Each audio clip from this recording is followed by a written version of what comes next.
Here we are. What's up, everybody?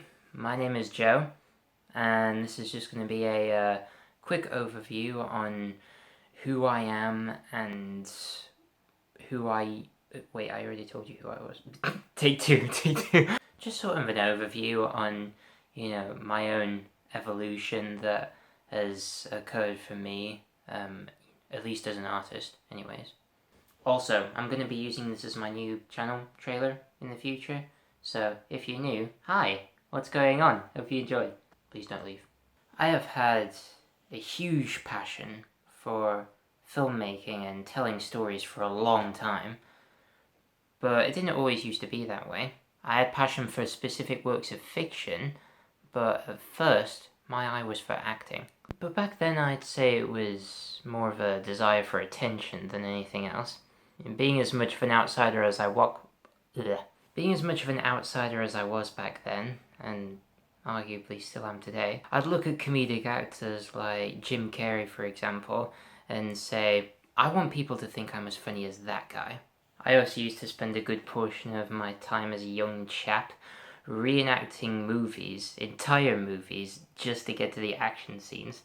I wanted to get involved into the excitement that was being portrayed on screen. So whenever I possessed the sort of lack of humility needed to show off, people would ask me all the time, "Are you a gymnast?" No, I just couldn't sit still as a kid, so I just threw myself around whenever I could. Pepsi, the fresh maker. I didn't think that was the tagline. Whatever, this video ain't sponsored, so who cares. So I did drama class in school, but when those no longer became an option, I chose media and film because they were the closest thing to the sort of realm of entertainment that I wanted to establish myself in. And to be honest, I thought it was going to be really boring. Because before then, I would only go out of my way to see films that I was familiar with. I would connect with a particular film, like, let's say, Star Wars, and watch it over and over again until it became ingrained in my memory. But when I was in class, we looked over several classics in order to find out where the sort of conventions came from throughout the history of film, and I found this newfound variety intriguing.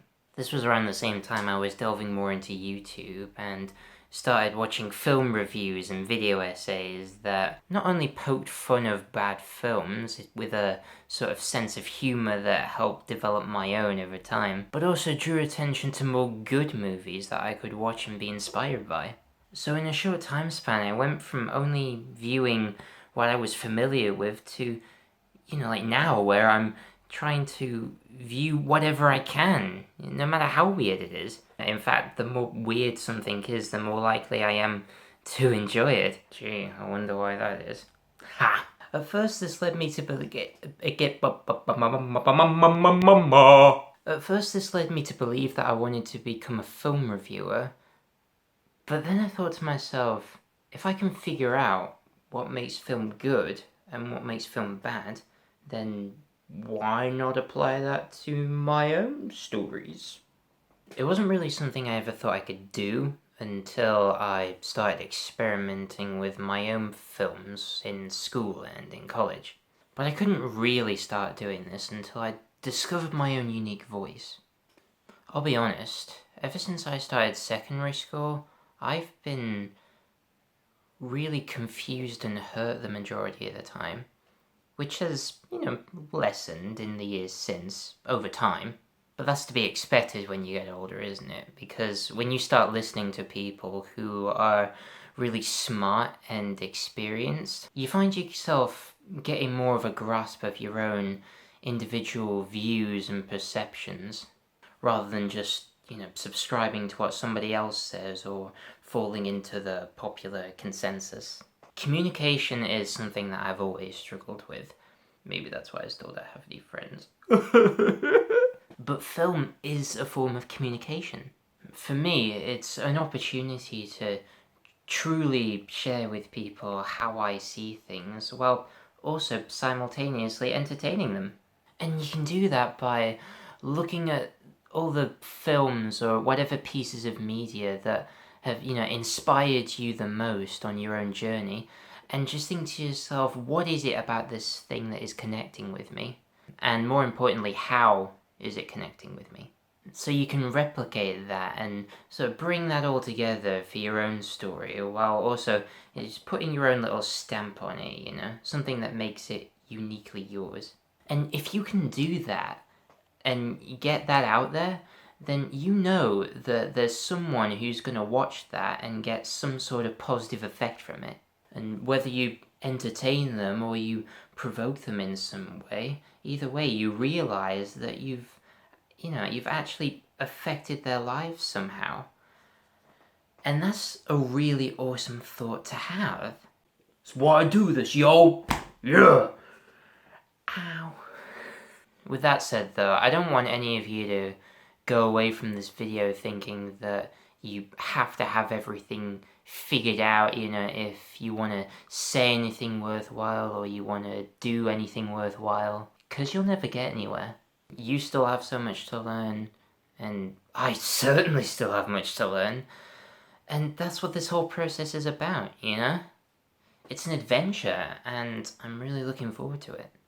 For those of you who have seen me on this channel before, it might seem like an arrogant statement to refer to myself as the mojo of the internet.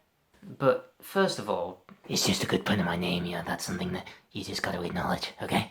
Okay? But also, something that I strive to do on my own journey to find my mojo and to really keep it alive, my own mojo, is to encourage as many people as I can to do the same. That drive and that motivation and that just burning passion that won't be settled until you do something with it. Because I understand that, time and the never-ending struggles that life throws at you can, really weigh all this stuff down, Trust me, from experience, I know. But I promise you that if you can just keep going and, stay true to yourself and stay true to what you believe in and what you want to do, then it's going to pay off eventually. So, if this journey is something you want to experience with me, then stay tuned. Alright, I'm out of here. Toodaloo!